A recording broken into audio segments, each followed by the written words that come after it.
ሰሞኑን አይታችኋል። ቋንቋ ሃይማኖት የለውም የሚል አዲስ ገተታ ተጀምሯል። አረብኛ እናንተ ስትማሩ የለ ወይ? ምን አለበት ግዕዝ ይማር ቢባል ምን የሚገርም ነገር አለው? ቋንቋ ሃይማኖት የለውም፣ ስለዚህ ግዕዝ መማራችሁ ከሃይማኖት ጋር የሚያገናኘው ነገር የለም የሚል እልም ያለ ገተታ ያነሱ ሰዎች አሉና ለዛ ነው እንደ መልስ እንዲሆን ነው ማዘጋጀ። ይሄንን በጣም አስቂኝ ክሶች ስለሆኑ ማለት ነው እና በዝርዝር ለማየት እንሞክር። የመጀመሪያ ነጥብ ማንሳት እንፈልገው ቋንቋ ሃይማኖት የለውም የሚለው ንግግር ራሱ ነው። በጥቅሉ ስናየው እውነት ሊሆን ይችላል፣ ቋንቋ ሃይማኖት የለውም ልንል እንችላለን። ነገር ግን የሃይማኖት ብቻ ቋንቋዎች የሉም ማለት አይደለም። የሃይማኖት ብቻ ቋንቋዎች ማለት ሊተርጂካል ማለት ነው። የሊተርጂ ቋንቋዎች የሚባሉ አሉ በዓለም ላይ የታወቁ። ይሄ ብዙም አዲስ ነገር አይደለም። እንደ ምሳሌ ልጥቀስላችሁ፣ ላቲን አለ። ላቲን አሁን በቫቲካን ብቻ ያለ ቋንቋ ነው። ቫቲካን ደግሞ የሃይማኖት ከተማ ናት። ራሷ ከተማም አትባልም፣ አክቹዋሊ ትንሽ የመንደር ናት በሮም ከተማ ውስጥ ያለች፣ ግን እንደ አገር ስለሚቆጥሯት ነው። ሊትራሊ ቤተክርስቲያን ማለት ነች።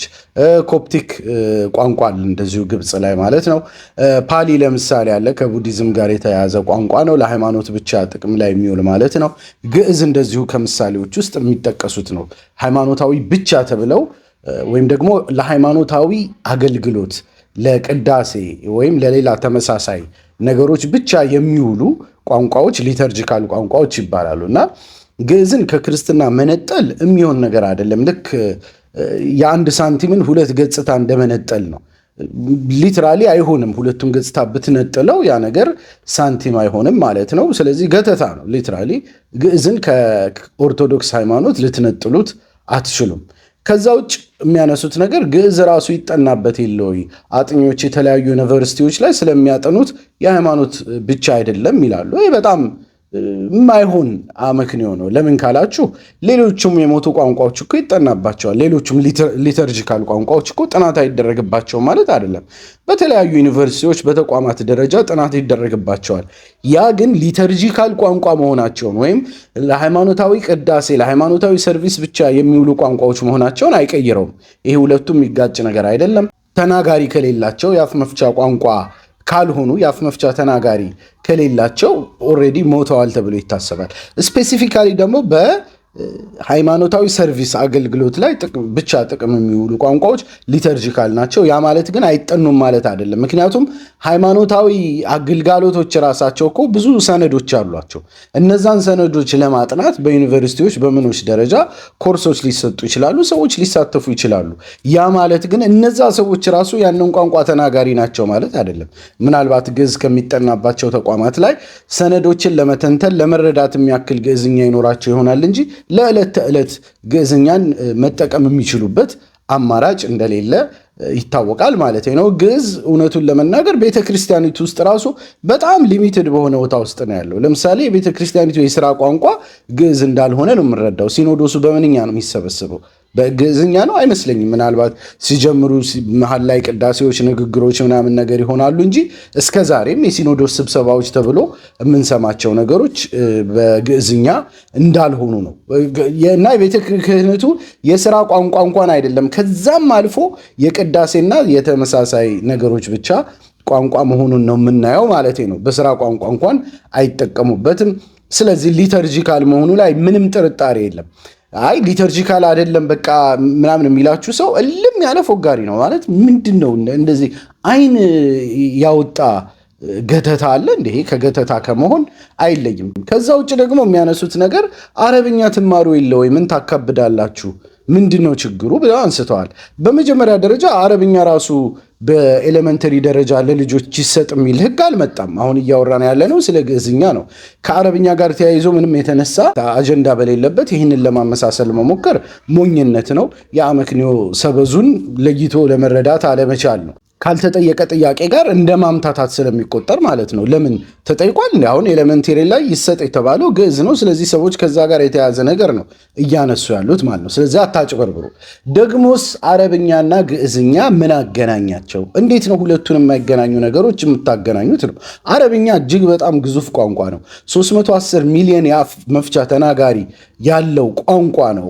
90 ሚሊዮን ሁለተኛ ቋንቋ አድርገው የሚናገሩት ሰዎች አሉ በዓለም አቀፍ ደረጃ። 22 ሀገራት ላይ ኦፊሴላዊ ቋንቋ ነው። በርካታ ዳያሌክቶች አሉት፣ ቀኛዎች።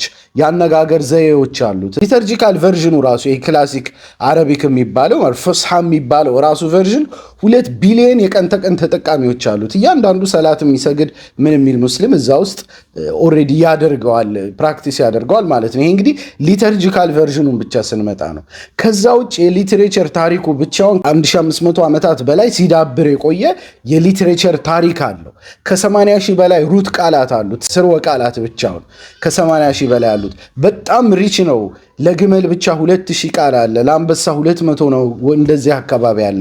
እጅግ በጣም ሰፊና ግዙፍ የሚባል ቋንቋ ነው። ሌላው ቀርቶ ዲክሽነሪውን እንኳን ካሙሶችን ምኖችን የአረብኛውን ብታየው በካርቶን ነው የሚጫኑት፣ በጣም ትላልቅ ከመሆናቸው የተነሳ ማለት ነው። በኢንተርኔት ደረጃ 4ኛው ቋንቋ ነው በተጠቃሚ ብዛት። ከዛ አንጻር ስናየው ግዕዝና አረብኛን ማወዳደር በዓለም ላይ ምን አይነት አይናውጣነት ነው የሚጠይቀው? ምን አይነት የገታችነት መንፈስ ይጠይቃል? ሁለቱን ቋንቋዎች ለማመሳሰል ማለት ነው።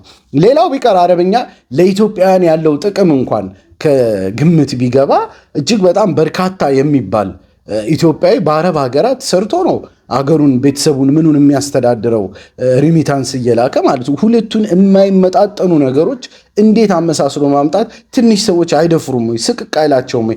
ምላሳቸው ትንሽ መረራ አይላቸውም ወይ? እንዲህ ያለ ነገር ሲያወሩ በጣም ትልቅ ድፍረት ይመስለኛል። ሁለቱም ማመሳሰል የሚሆን ነገር አይደለም። ለምን ካላችሁኝ፣ አንደኛ ቴክኒካሊም የተነሳው አጀንዳ ከዚህ ጋር የሚመሳሰል አይደለም። ቴክኒካሊ አረቢክ ሊተርጂካል ቋንቋ አይደለም። ከአረብኛ ቋንቋ ውስጥ አንዱ ቨርዥን ብቻ ነው እንደዛ ከሊተርጂ ጋር የሚገናኙ እንጂ ሌሎቹ የአረብኛ ቋንቋዎች በሙሉ የንግግር ቋንቋዎች ናቸው።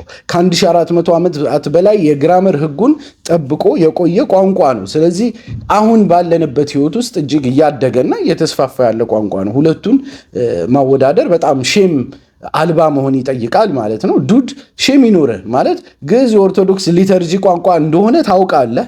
አይናችሁን ጨፍኑና ላሞኛችሁ እያልክን ነው። እኛ ደግሞ አንሞኝልህም ማለት ነው። እልም ያለ ገተታ መሆኑ አንተም ይጠፋሃል ብዬ አላስብም።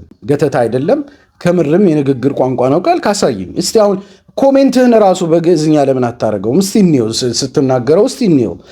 የቀን ተቀን ቋንቋ መሆኑን አሳየኝ። የቀን ተቀን ቋንቋ ካልሆነ ደግሞ በትምህርት ቤት የሚሰጥበት ፖሊሲውም አይደግፈውም፣ ምንም አይደግፈውም። ይህንን ሰፋ አድርጌ ትላንት ስላነሳሁት የትላንቱ ቪዲዮ ላይ በሰፊው ልታገኙት ትችላላችሁ ማለት ነው። ተናጋሪዎች የሉትም። አንተ ራስህም በግዕዝኛ ይህንን ሀሳብህን ልትገልጸው አትችልም፣ እውነቱን ለመናገር ማለት ነው። ስለዚህ አጀንዳው ምንድን ነው ካላችሁኝ፣ አጀንዳው ግልጽና ፍንትው ያለ ነው። የትምህርት ስርዓቱን በመሪ ጌታዎችና በደብተራዎች የመሙላት ሙከራ ነው እየተደረገ ያለው በመዋ ተዋህዶ አማካኝነት ማለት ነው። ኦርቶዶክሳዊ ትምህርትን የመንግስት ተቋማት ውስጥ ዳግም አስርጎ የማስገባት ስራ ነው እየተሰራ ያለው። ልክ ድሮ በጃንሆይ ዘመን ግብረ ገብ እየተባለ ክርስትና ይሰበክ እንደነበረው ማለት ነው። ወደ አሃዳዊ ስርዓት ቀስ በቀስ ዳዴ እየተባለ የሚኬድበት አቅጣጫ ነው። የፕሮጀክቱ ባለቤቶች ያልደበቁትን ዓላማ አንተ በቃላት ጨዋታ ልትደብቅላቸው አትችልም። ግዕዝ ለህፃናት በግዴታ ይሰጥ ስትል ህፃናት በግዴታ ክርስትናን ይሰበኩ እያልክ እንደሆነ ልታውቅ ይገባል ነው። ህገ መንግስቱ ተቀዶ ይጣልና ወደ ሃይማኖታዊ መንግስታት ዘመን እንጓዝ እያልክ ነው። ይሄ በግላጭ ሊታወቅ ይገባል። ይህን ደግሞ እስከ መጨረሻው የምንታገለው ነው የሚሆነው። ሃይማኖትና መንግስትን መቀላቀል ያለውን ጉዳት ለዘመናት ከተዘፈቅንበት የዕዳ ማጥ ውስጥ ሆነን ስናየው የኖርነው ነው። እንደ አዲስ ማየት አያስፈልገንም። ስለምናውቀው ይህንን በፍጹም ዝም እንደማንል ይታወቅ ማለት ነው። እና ወዳጄ ገተታህን ተወኝ። እንዲህ አይነት የማይሆን አይነት ገተታ ተወኝ። ቋንቋ በራሱ ሃይማኖት የለውም፣ እስማማለሁ። ለሃይማኖት ብቻ የሚውሉ ቋንቋዎች ግን አሉ። ይህንን እውነታ ልትቀይረው አትችልም። የግዕዝን ሊተርጂ ቋንቋ መሆኑንም ልትቀይረው አትችልም ማለት ነው። ስለዚህ አትገትተኝ ነው። ከላስ ከወደዳችሁት ላይክ እና ሼር ማድረግ አትርሱ። ሰላሙ አለይኩም ወራህመቱላህ።